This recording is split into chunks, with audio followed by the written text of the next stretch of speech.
Yung tapos na ang pagtatag finale concert, pero andito pa rin ako.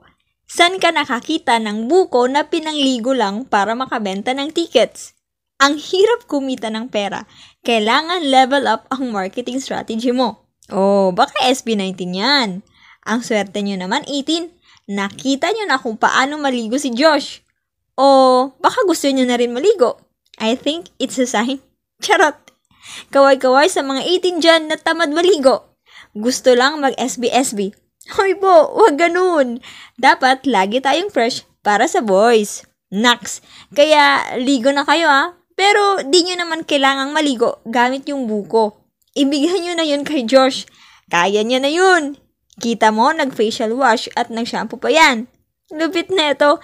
Game na game, Josh Hirap paghanap buhay, no? Pero alam ko most awaited to ng 18 Si Josh na lang kasi yung wala pang entry. Naks, may pa-surprise pala. Sa finale pala babanat. Shout out sa nagbuhos ng tubig kay Josh. Di naman halatang may galit ka kung sino ka man. Sabi nga nila, lintik lang ang walang gante. Justin, press 1 kung ikaw. Char. Bakit na may personal? Kawawa naman yung Josh.